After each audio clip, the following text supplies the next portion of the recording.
Bienvenue dans Enfance Histoire, votre chaîne qui démystifie les faits des sociétés. Et aujourd'hui, je voulais parler de Mobad, ce jeune chanteur, ce jeune rappeur africain qu'on soupçonne qu'il a été assassiné par son collègue Naira Marley. Et Mobad avait 27 ans avant sa mort. Et j'essaie de faire déjà une petite récapitulation de l'historique de ce jeune. Voilà, c'était un enfant qui a été livré à son sort. Voilà, un enfant qui avait un père et une mère présents, mais apparemment qui a même vécu dans la rue. Je ne sais pas ce que ses parents faisaient, mais un enfant qui a galéré, qui a connu, comme beaucoup malheureusement de nos enfants en Afrique, de nos jeunes, qui a vécu la misère, la pauvreté, la sodomisation, la drogue, voilà, et qui a été exposé à ça très tôt. Donc cet enfant, je ne sais pas par quel moyen, a eu la chance ou la malchance, je ne sais pas quoi dire en fait, franchement je ne sais pas si on peut appeler ça chance. Bah, il a eu la chance de... On peut appeler ça chance s'il y a quelqu'un qui profite de ça, mais quand on a vécu comme Mobad a vécu, bah, je pense que je préfère dire malchance. Parce que des fois, dans ta route, tu croises des gens qui détruisent ta vie. Bah, Mobad, il avait rencontré Naira Marley. C'est un producteur. Il a 32 ans seulement. Il a vécu en Angleterre dès l'âge de 11 ans. Donc voilà, il est producteur. Pour être producteur, il faut avoir beaucoup d'argent. Donc moi je pense qu'il y avait quand même des gens derrière. Voilà, il y a quand même des gens derrière parce qu'on peut pas, on connaît l'Afrique, on peut pas être producteur à 32 ans et puis être reconnu comme ça à l'international, pas très évident non plus. Et je pense qu'il y avait il y a des gens qui voulaient propulser cette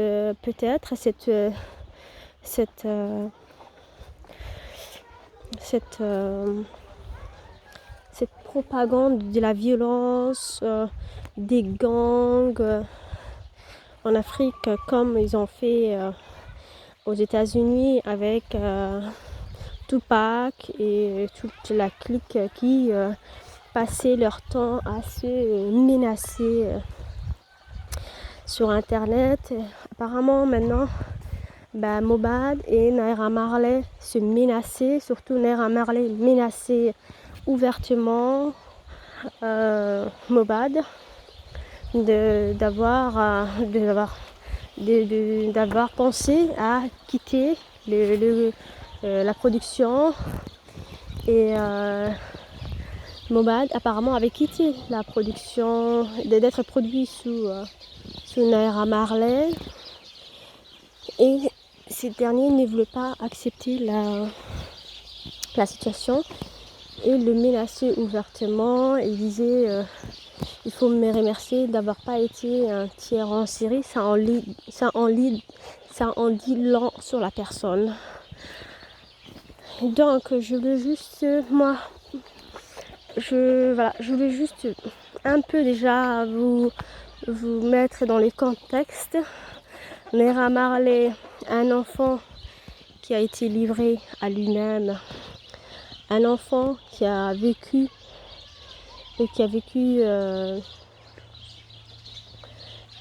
tout seul, qui n'a pas eu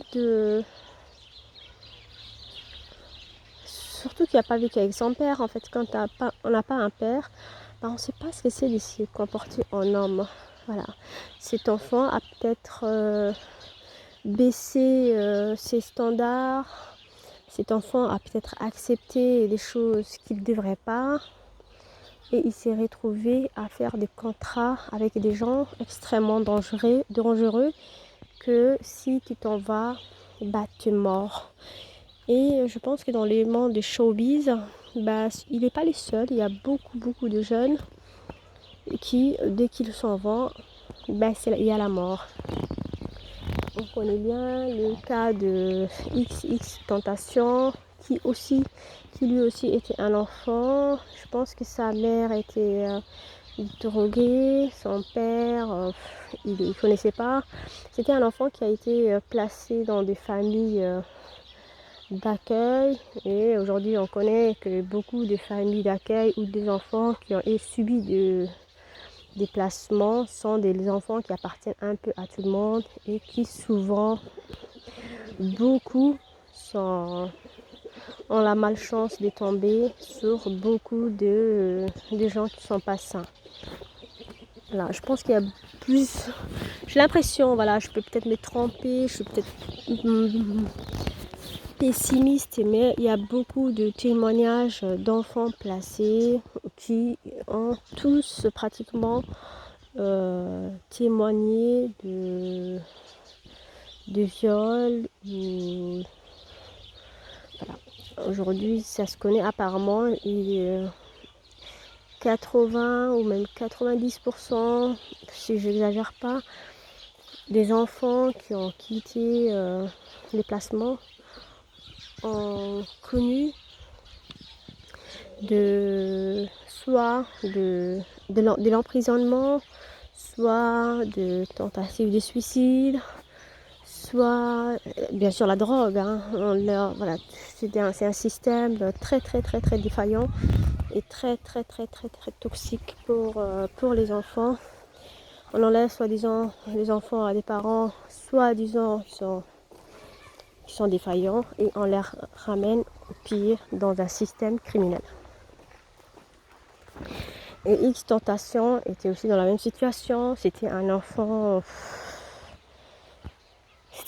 paumé, c'est un jeune paumé, donc qui s'est mis dans des contrats, qui a fait de rap complètement, voilà, de propagande à la sexualité, à la magie noire, à la magie, à la sorcellerie. Voilà, on connaît, on voit ces rappeurs ils sont à peine sortis de leur œuf. Ils font tout le même signe, et surtout les noirs africains, les rappeurs noirs. Ils se font tous dans la magie noire. On dirait qu'on veut les limiter à ces cadres, comme si le noir doit être dans la magie noire, dans la sorcellerie, dans la drogue, dans les gangs. Et c'est extrêmement triste parce qu'il y a beaucoup de jeunes qui regardent ces jeunes paumés qu'on fait d'eux ce qu'on veut et qui tombent tous dans le même schéma, c'est-à-dire qui pensent que c'est des héros parce que voilà, ils ne se rendent pas compte que c'est eux-mêmes qui les enrichissent, c'est eux-mêmes qui font de likes sur leur sortie. Et c'est eux-mêmes qui les enrichissent, et après voilà, ils sont impressionnés parce qu'ils sont riches, ils sont impressionnés parce que ils se rendent pas compte que inconsciemment ils sont en train de s'y mettre, inconsciemment ils sont en train de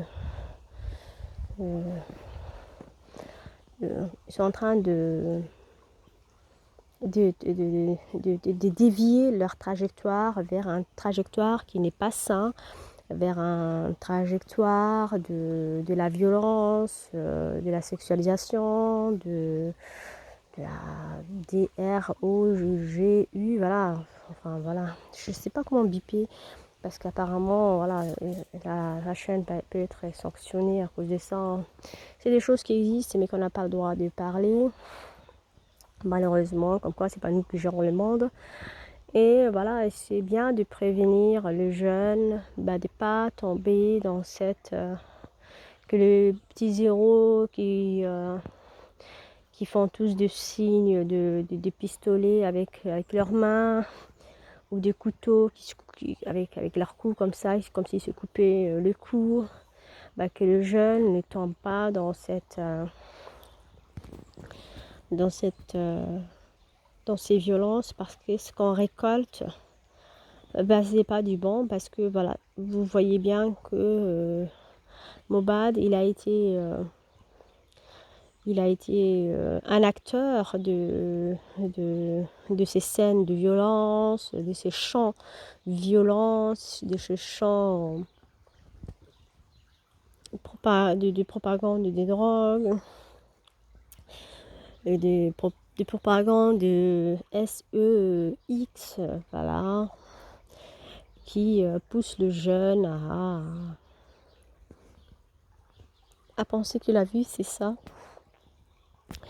Et, euh, et souvent, on te fait tomber par ce que tu es, ce que tu fais. Voilà, ce jeune, c'était un jeune qui se droguait, c'était un jeune qui, on l'a fait tomber par ce qu'il consommait, ce qu'il propageait lui-même. Il consommait de la drogue, il propageait toutes les signes et tout ça, les signes subliminaux, voilà, et toutes les choses, toutes les scènes, et que si tu regardes derrière les rideaux, il y a les connaisseurs connaissent, mais voilà, c'est des choses qui insinuent soit à la sexualisation, soit à la magie noire, j'en ai en parlé. Et cette personne, ils l'ont eu à travers ça, ils l'ont accusé de, je sais pas, d'obtenir de la drogue. Ils sont tombés dans son appart et ils l'ont ramené au commissariat. Je pense qu'au bout de quelques heures, ils l'ont lâché. Mais apparemment, la personne avec qui il travaillait, c'est-à-dire le producteur de son ancien producteur, Naira Marley, était bizarrement devenu un des agents anti-DROGUES. Incroyable. Le monsieur, il s'appelle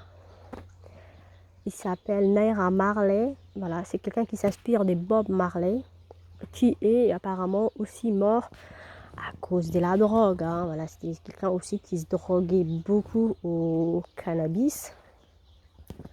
Et, euh, et, euh, et le monsieur, il était à fond dedans, mais c'est aussi lui qui était le gardien des protégés, que les autres ne rentraient pas. Voilà, moi je suis dedans, mais pas vous. Voilà, je vous protège, quoi. On en rit, quoi. Mais voilà. Le monsieur, il nous protégeait, nous les pauvres gens paumés, et il protégeait surtout son ancien employé Mohbad de la possession de ce qu'il possédait. Et depuis là, il y avait tous les prétextes pour le remettre à genoux, pour qu'il continue à, se faire produire par Naira Marley. Et comme il était catégorique et qu'il a même, je pense, il a même créé sa propre ligne de production parce qu'il commençait à avoir un peu de moyens. Je pense que sa vie est passée. Apparemment, ils l'ont beaucoup de fois impressionné. Ils sont même une fois tombés dans un concert qu'il faisait. Ils l'ont humilié publiquement à travers des agents de la police qui étaient corrompus, et ils l'ont soumis, apparemment ils l'ont humilié avec des claques devant tout le monde, et apparemment c'était pour lui montrer sa puissance, mais je pense qu'il fouillait quelque chose de plus grand. Il n'a pas cédé, il est resté dans son coin à montrer ce qu'il subissait. Et je pense qu'il ne disait pas tout parce qu'il ne pouvait pas tout dire. Il avait aussi beaucoup peur, d'après beaucoup de gens qui travaillaient avec lui. Il était complètement paniqué. il avait tout le temps peur. Il savait, il sentait, hein. Il sentait là où il avait mis ses pieds, il sentait la mort, lui, tourner autour. Et, euh, et c'est vrai que personne ne mérite d'être dans cette situation. Je pense que nous, les parents africains, on devrait vraiment se réveiller au lieu de faire 10 enfants parce qu'on ne sait pas se protéger. On a la flemme ou on n'a pas le moyen d'avoir des contraceptifs. Bah, les enfants, ça termine souvent comme ça. Les enfants qui sont nés parce qu'on n'a pas réfléchi, mais franchement, c'est un crime. C'est un crime de faire des enfants alors qu'on n'a pas les moyens physiques ou financiers de s'occuper d'eux. C'est un crime. Et les pauvres Mobad n'a pas échappé à la règle de tous ces enfants qu'on a eus et qu'on a laissé s'élever tout seul. Je suis personnellement extrêmement triste malgré que le petit Mobad, il avait 27 ans, moi j'étais petit parce qu'il est plus jeune que moi. Et à subir ça, c'est pas des choses qu'on peut même souhaiter à son pire ennemi. Et je voulais juste dire mon avis dessus. J'ai compatis bien sûr aux parents de ce jeune homme. Apparemment son père il a été mort. Enfin, j'ai l'impression que je mélange tout, excusez-moi. Hein. Voilà, les Mobbad, en tout cas, il paniquait avant sa mort. Il a eu beaucoup de signes comme quoi il faut qu'il revienne en arrière et baisser son froc. Voilà. Et il a refusé. Et à la fin, il en a payé les frais. Apparemment, il a été empoisonné. Il a eu, soi-disant, une infection. Il est mort à l'hôpital, vite emballé, vite enterré. Avec l'autorisation de son père, tout le monde était choqué. Au bout de 3 jours, au bout de 9, les Nigériens ont réclamé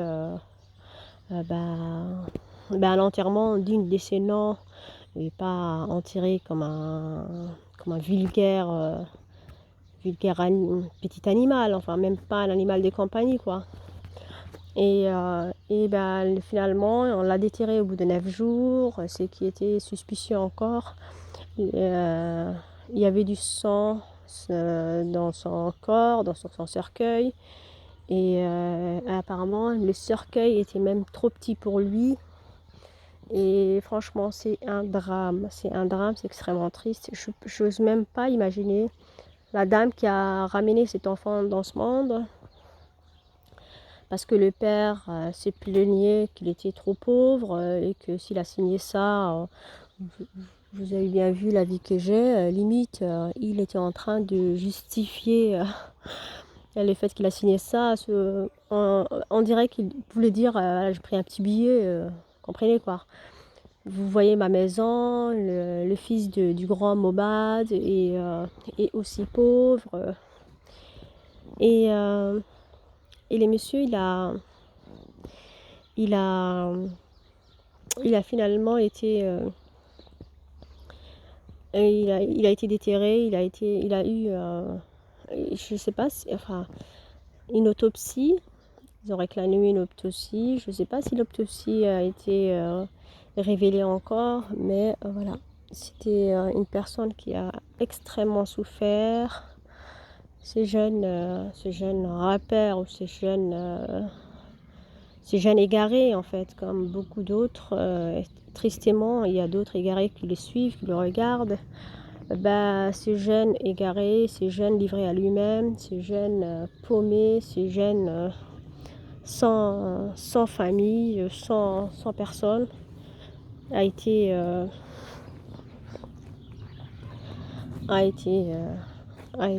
voilà, assassiné, ce qu'on soupçonne, parce que voilà, il y avait plein de choses qui sont cachées, et bien sûr toutes les choses qu'on peut cacher, bien sûr. On se pose toujours des questions, on soupçonne toujours.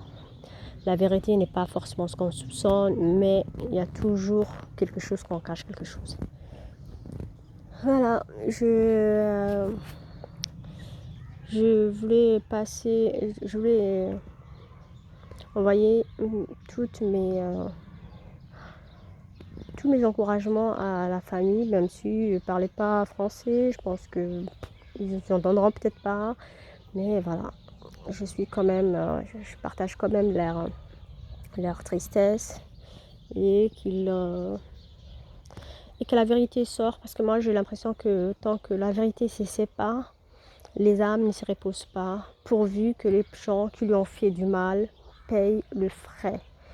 Voilà. Et je voulais aussi prévenir tous les jeunes qui veulent faire un peu vite, qui veulent signer des choses avec des gens qu'ils connaissent ni d'Adam ni d'Ève, qui sont malsains. Je pense que c'est les choses qui peuvent les attendre. Il n'y a pas quelqu'un, je pense qu'on voit même comment on est entre familles ou comment l'être humain il est égoïste, il pense qu'à lui.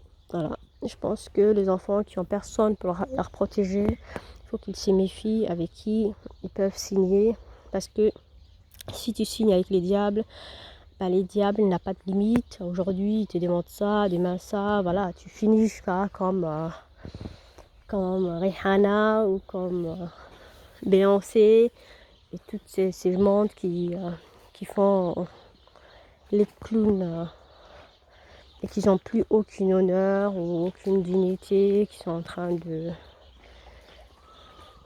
qui sont juste ridicules, qui se ridiculisent, qui font pas des choses dignes de leurs moyens et de leur âge, parce que voilà, ils ont pactisé avec des gens malsains et il n'y a pas de je reviens en arrière.